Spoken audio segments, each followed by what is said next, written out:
Hello there, guys. Welcome to Chelsea and Beyond. This is Harry, first YouTube video ever, and it's a match reaction. I didn't want to do it because, man, like obviously, we just lost 2-1 to Tottenham.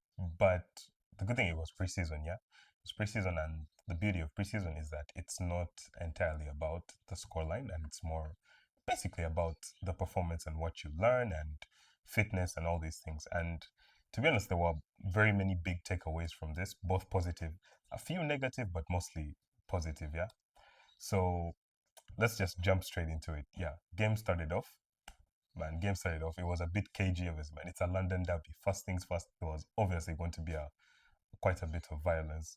Tackles flying left, right, and center, but it was relatively okay. Chelsea started with most of the possession, though Tottenham was breaking through quite a bit, and indeed they were able to take the lead through Tonali. It was nicked on the edge of the penalty area, Chelsea's penalty area, and Tonali just got it and laced it into the bottom corner, and yeah, we went 1-0 down. Now, to be fair here, like I feel like Tottenham came out the gates a bit more enthusiastic. Like this game meant more to them than it did to us, which you can kind of feel it with the way the players were, especially Gallagher. Like man, all right, I just like that thing really pissed me off. Gallagher came out flying, and obviously we know Gallagher is like a former Chelsea player, and he was from our academy. So already him playing for Tottenham is like pisses me off.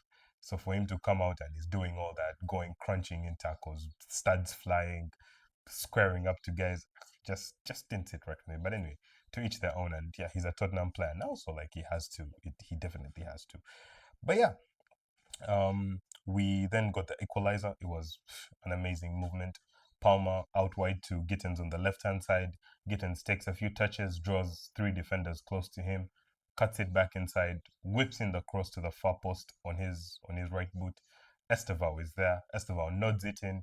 Kinski did get a touch to it, but man, like, yeah, it went in, bounced in off the post, and just come on, man. It's Estevao. Come on, Steve-O. Yeah, that was an amazing pass. Then I did notice, like in this entire first half, there was quite that right hand side.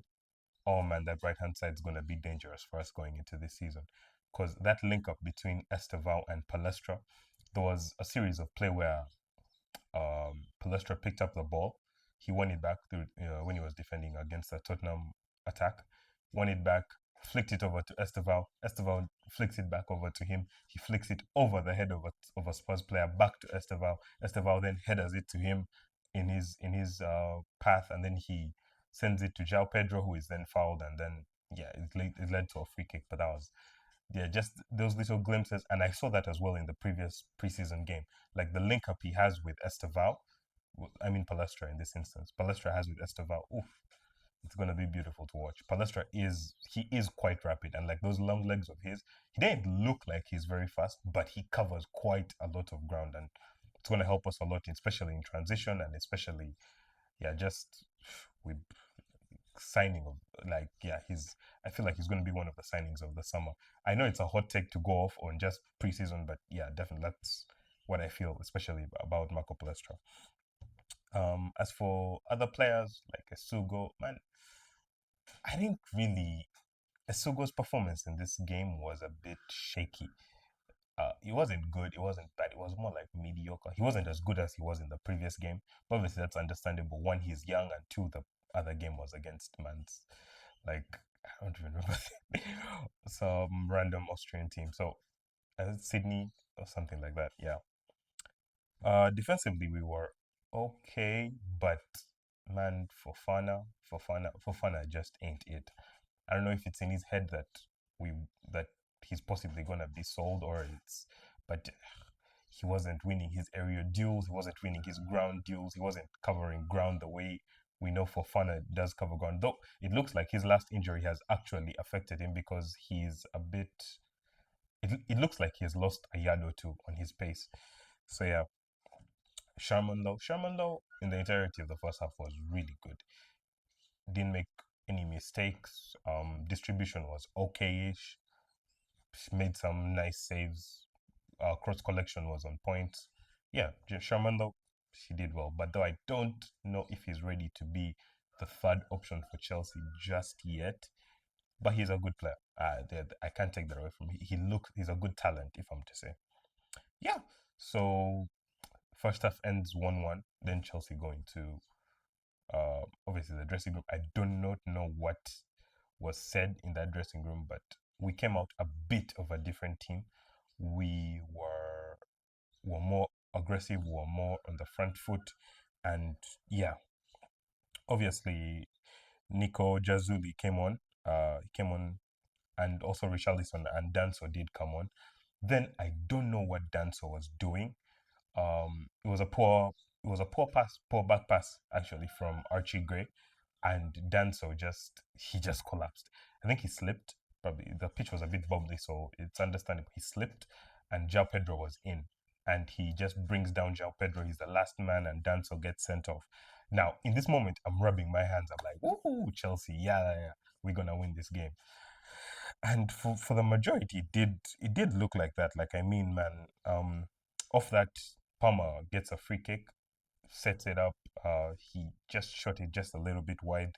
I do feel like Palmer is getting back to his best in terms of his fitness. Oh man, he made some amazing turns, picking up the ball from deep, driving it forward. Like the Palmer that we knew and loved is coming back. It's just he needs to get his shooting boots back on.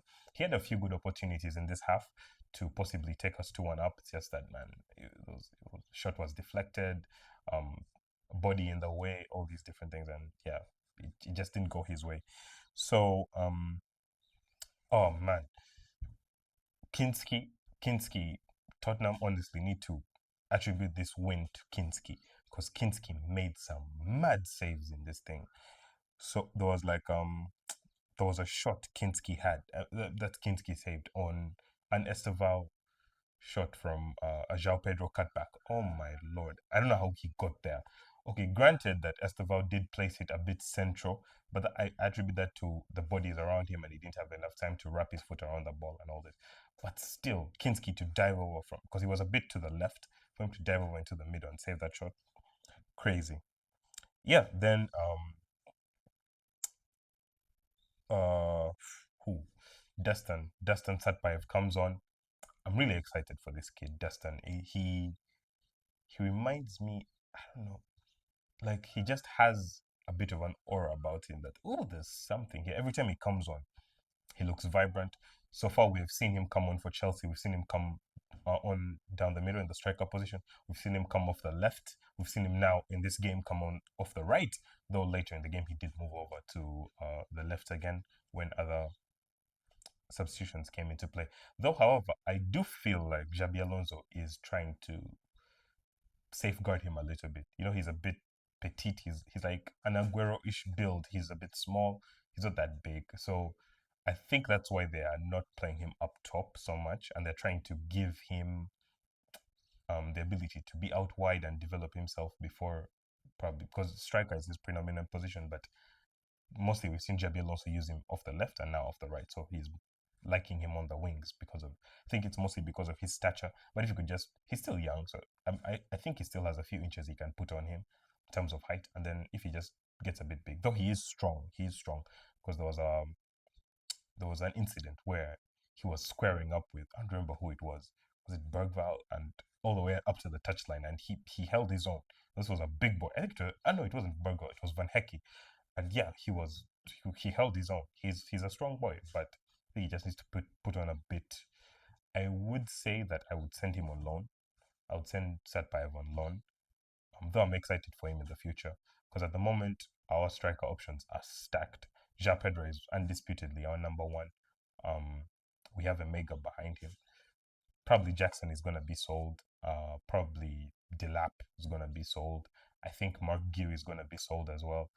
Yeah, I don't know where David Washington is. This kid, I feel like this guy was a money laundering scheme because that guy just disappeared. I saw a rumor about a South American team being interested in him, and that was it. Like I have no idea where this kid is. I don't even know if he's a real person. We've never seen him. Yeah. Then in the 78th minute, I feel like Xabi Alonso had seen what he wanted to see, and he wanted to give the kids a run out because he just took off everyone. I think it was like seven changes, 7-6, something like that. I think Tosin came on, Kellyman came on, Reggie Walsh came on, as well as Reggie Watson, Delap, obviously Joshua Chempong. I don't remember who else came on. Someone else came on. But yeah, Palmer went off, Colwell went off, Zhao went off, Esugo went off, Gittins went off, Fofana went off.